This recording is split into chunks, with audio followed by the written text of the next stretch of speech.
Hi everyone, welcome to another video. So this is just the voiceover because I just was like, I don't know, sometimes talking distracts me from my makeup and I just really wanted to just play with makeup, relax, and just, not really have to think about what I'm saying, so I'm just voicing this over later.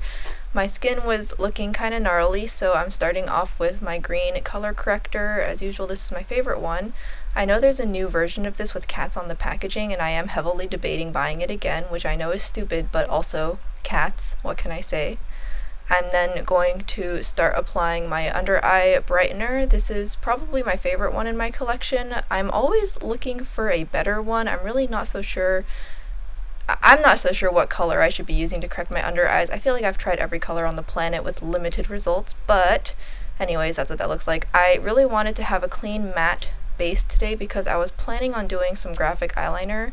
So I'm using my Armani Beauty Power Fabric Foundation, and as you can see, it has very high coverage, a very matte finish, but it's also not very drying, presuming that you prepped your skin properly. I did put on primer before turning on the camera. I am kind of forgetting to film the primer these days because I have realized that if I go in with primer and then go straight in with my foundation, the foundation kind of breaks up or slips and slides. So I kind of sit down, do my primer, and then I prep for filming, and then I turn the camera on. So unfortunately at this point I can't remember which primer I used, but it was probably some kind of hydrating primer. Then to go in with my actual real concealer, I'm going to be using this JX Triple Concealer Bright. This is the new colorway of the triple concealer that I love so much. The old one I have finally laid to rest, so this new one is nice and fun to use.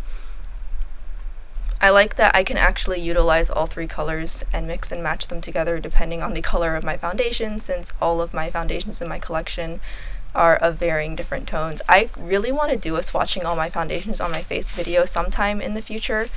That would be interesting. And then I do my eye primer before I do my eyebrow and other things, just to give the eye primer time to settle down. I've been really enjoying the Fenty eye primer lately now that I have rediscovered it. I just think that this is such a great primer if you have drier eyelids. I just wish there was like a tinted version or something. I am going to quickly go ahead and start using bronzer. I know I usually go in with bronzer last, but I just felt like going in with bronzer first today because I'm going to be using this very, very light shade of bronzer from Phytosurgeons. So I'm going to apply it in a wider area than normal, get some dimension added back to my face. The Power Fabric Foundation and other higher coverage foundations can also kind of flatten me out, so it's good to add that dimension back in before I start working on other areas of my face, just so I kind of know what I'm working with, if that makes any sense. I do quite like this shade, and I like that it has rosier undertones. I think that makes it pretty unique. I really want to try the Jones Road one sometime. We'll see. Just threw on some setting spray. Next, I'm going to be using this Too Faced Superfine Brow Detailer.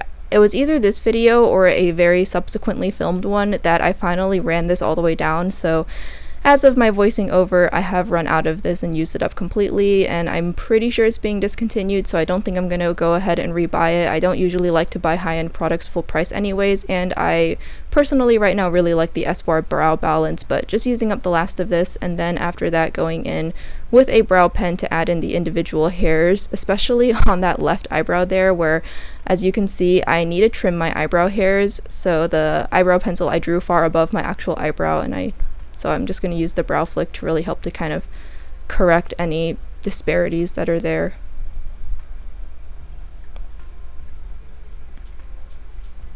Now for the eyeshadow quad. So as I mentioned during my Sephora sale haul, this was one of the eyeshadow palettes that I bought. I had been having my eye on this for several months before the sale, but I really didn't want to pay full price for it. So the first shade that I'm starting off with, this is just being laid down so the other shade has something to blend into. It is actually a very light colored satin, pretty much blends away and looks the exact same skin tone as my eyelid, but it has a slight sheen to it, and it actually, I think, would be such a beautiful shade for me to layer on top of the brown, as like if I wanted to do the most subtle shimmer sheen ever in the center of the eyelid, I could see myself using that on top of the brown. But in this case, because I used it as a transition shade, I used that. And then I'm using this dark brown, which is the most beautiful, boring, neutral brown that I have ever seen, because it just was such a beautiful shade of brown, and I love it so much.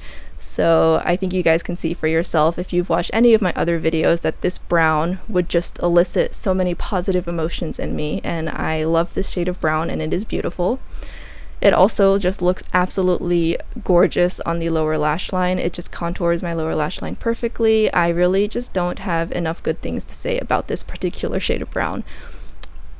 Next, I'm going to be using this next shade here, which again, it's a little bit more of like a cool toned light brown shimmer. It has a slightly translucent base, so it's not going to like muddy things up, but it also is going to add a really nice way for me to transition again from the brown to the top of my eyelid. Really pretty. I was worried when I first swatched out this palette that the 3 shimmer shades were going to be kind of similar, but they actually all look very different. This last shade that I'm using is far more sparkly and has the most translucent base of them all, so it was definitely perfect for me to use on the lower lash line. And then I'm just going to dust it all across the top of the look to add some extra sparkle. There is not going to be any inner corner highlight today because I'm going to be doing some eyeliner stuff. The only thing that this quad would be missing for me personally would be that inner corner highlight, but that's obviously something that's very easy for me to pull from other things for. Just adding a little bit more of the dark brown to make sure that it's nice and blended and as deep as I want it to be. Yeah, I just think this quad is perfect. I really just don't have a single bad thing to say about it. Now for the part where it like half succeeded and half failed. I really should like sketch these things out in the future. First, I'm going to be poking a very tiny hole in this Rabanne liquid eyeshadow pigment. I prefer poking holes as opposed to peeling the seal off, so I can really control how much I'm squirting out of the tube, that's the right word, right? And then I'm going to be using this very thin liner brush to start drawing the graphic liner. I initially thought that I was going to have the cutest little fox on my eyelid, but it ended up just kind of looking really bad. Like, you can't even really tell that it's an animal. But here is the process of me drawing it. It does take a couple layers for me to build it up. In retrospect, if I had wanted it to really be visible that it was an animal, I should have used a darker color. Like, I should have gradated from silver to something darker so that it was actually visible, because the silver, while beautiful and reflective, it's not really ideal if I want it to like read immediately as an image of something, because you only see it when I turn my head a certain direction. So unfortunately, it pretty much got lost in the sauce, but that's okay. The nice thing about this pigment as I was building it up is that I didn't have any cracking, no cakiness, no heavy feeling. It's so creamy and smooth, and it builds up on itself so well, and it settles down and sets really well too. So I really enjoyed working with this. This definitely makes me want to grab more of them in the future. I got this when it was half off, but yeah, if it ever goes half off again, I'll definitely have to add a couple more to my collection because I really like these. For the left eye, I knew already I wanted it to be like asymmetrical, so I just wanted the fox to be on the right eye and just like a simple graphic eyeliner on the left eye. So the hardest part obviously was just making sure that this was symmetrical, which I actually think I did a pretty good job of. The nice thing is you have so much playtime with these that I really could kind of check my position, check my angles. So I cut out a lot of the footage of me just staring in the mirror at myself and kind of like making practice gestures on my eyes, because otherwise you would be watching me do this for like 25 minutes. I trimmed it down just to the parts where you guys could actually like see me putting product down. But yeah, you can see I'm trying to add a little bit more opacity, build it up a little bit more. In the end, I still think it looks cool, but that would be despite my attempt at drawing a fox, not because of it. At the end of it, before I was going to go in and do mascara, I decided that it still needed a little bit of definition, so I decided to go in with some eyeliner, and I'm just using this one from Melt Cosmetics. I am trying to remember and make a more conscious effort to use my gel pot liners because they're there. I might as well as use them. My brown liquid liners all are dried out, including the new ones that I got. When I bought the new Benefit one and I opened it like a couple months later, it was dry on arrival, which was a huge bummer. So I was like, you know what, that's a sign. I need to just go back and remember to use my gel eyeliners more. I love my Melt gel eyeliners, so you can see here I'm just using it, blending it out, so on and so forth. And then lastly, I am just going to add a little bit of it to my inner corners. I do prefer using liquid liner for this step, but that's mostly just for like convenience and precision. I still think it looks fine either way, but liquid liner is really good for the inner corner there, just to really keep it sharp. With gel liner, it can sometimes be a little bit too blendy, but yeah. Finally, just to finish up the rest of the face, I'm going to be using this shade from Tony Moly. This is shade 03. I decided to try and use the built-in applicator today just because I remember a lot of Korean beauty YouTubers reviewing it were using the applicator, and lo and behold, it is actually way more pigmented and opaque when I use the applicator, so that must have something to do with the fact that it is this kind of like jelly slash cream to powder sort of formula, although it feels much more dry and powdery than a traditional cream to powder. I do use a brush lastly just to kind of blend it out and diffuse it really nicely to how I like it, but yeah, I think in the future I'll just remember to use this applicator more often. Such a pretty color. Next for highlighter, I'm going to start off with the highlighting powder from Bobbi Brown.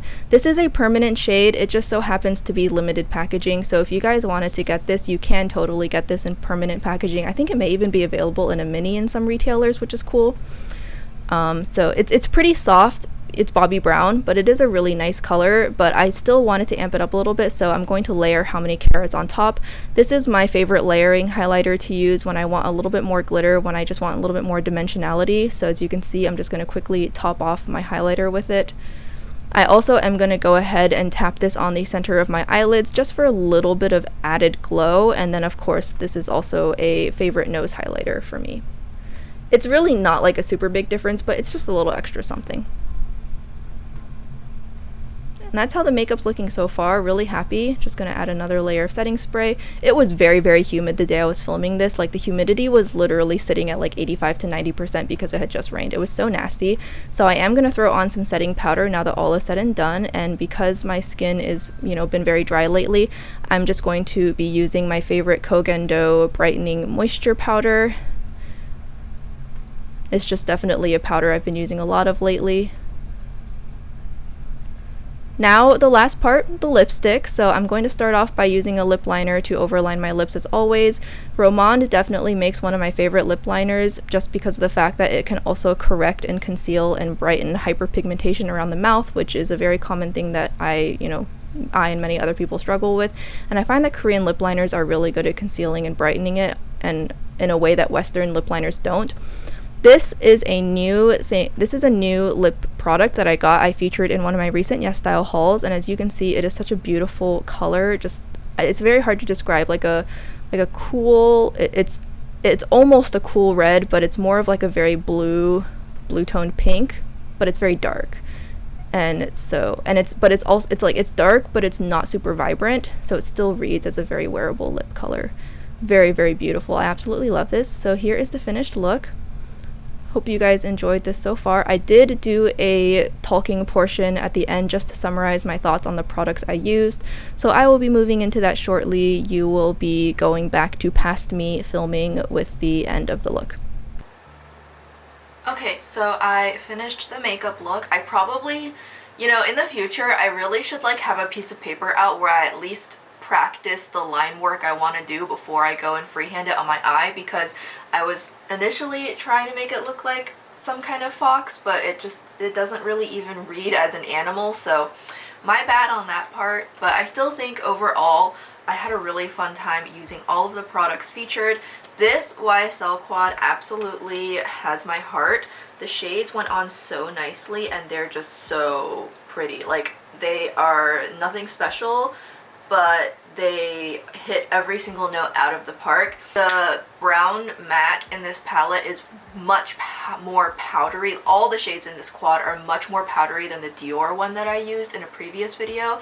So definitely do be careful. You do not need to rub your brush into the pans. Just a very light tap. It's so pigmented and it blends out really well, but if you put too much onto your eyelid, you will get some fallout, especially from the brown.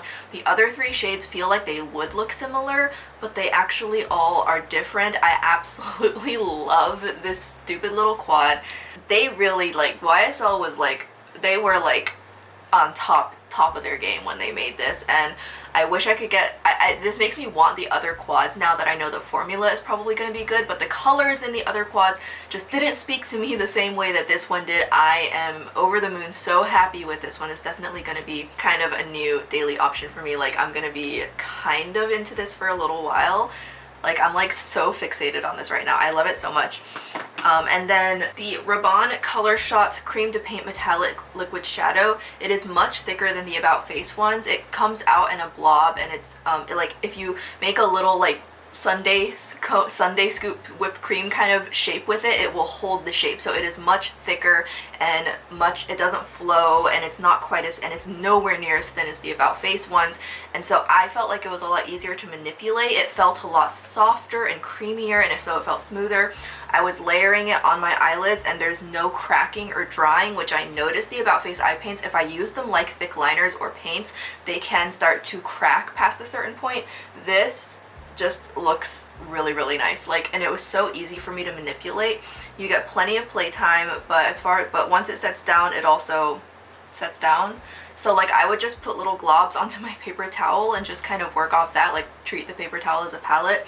Again, the same thing that I said about the Glossier Solar Paint, the Glossier Cloud Paint bronzers, and by extension the Cloud Paint blushes, and anything that ever comes in this kind of paint tube packaging. Just poke a tiny hole.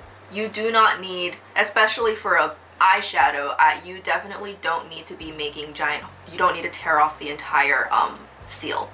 I used my tweezers and made a really, really tiny hole, and this will also help the product last way longer, and it'll prevent you from pushing out too much product at once. I really, really highly recommend you do this anytime you have products come in this kind of packaging. And personally, I love this kind of packaging because I feel like the product inside stays good for what feels like forever, provided you do that little trick.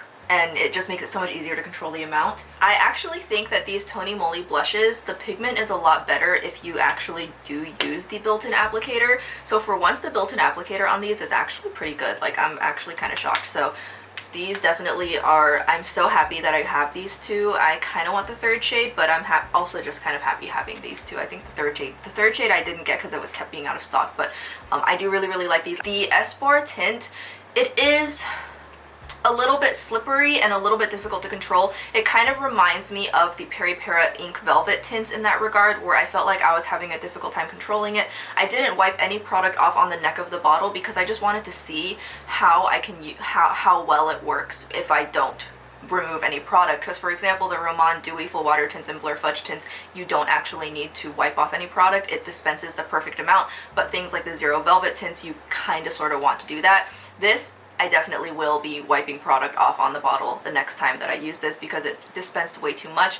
As you can see, I was able to get a really nice blend, and as I anticipated, this color is so unique and pretty. I am really, really happy that I have this color, so I am willing to overlook the formula for this color. Now note, the reason it looks a little bit glowier on me is because I did put the I did put a pretty thick layer of the fresh lip balm before I started doing my makeup because my lips were so dry, and I did not wipe it off because I didn't necessarily need my lips to be ultra matte, so that kind of mixed with this a little bit to contribute to that. But this in and of itself definitely feels a little bit slipperier. It reminds me more of like the Ink Velvet tints from Peiliee than say Rabanne Blur Fudge in that regard. So personal preference if you like it or not, but I do like the color. The application was very even, it blends out beautifully, it's just tricky to keep control of. So you just definitely like use layers, wipe the applicator off on the neck of the bottle, and you should be fine. The highlighters I use, I've already used. The Melt eyeliners, the Melt gel eyeliners are probably my favorite gel eyeliners I've ever used, and I've had some of mine for going on 2 years now, and they're still fine. Like they haven't even begun to show signs of drying out. They are still just as pliable and squishy as when I got them. Like they're not even the tiniest bit firmer than like now. Like they seem like they're just gonna last forever, and like that's fine by me. So I'm really, really happy with that. So I hope you guys enjoyed this little video. The look was kind of a fail, I'm not sure. I mean, you can kind of see the paws, but this eye looks good. And I'm glad I was able to get the inner corners to be somewhat symmetrical, and I was just really playing around with some products I either was trying or some products I'm trying to put back into my rotation. So I had a really fun time creating this simple makeup look with an accent. I'm really trying to get more into these like more graphic kinds of styles of makeup this year, just have a little bit more fun drawing on my face. I will go ahead and sign off now. Thank you guys so much for watching. Let me know in the comments what you think, and I hope to see you guys in the next video. Until then, take care. Bye-bye.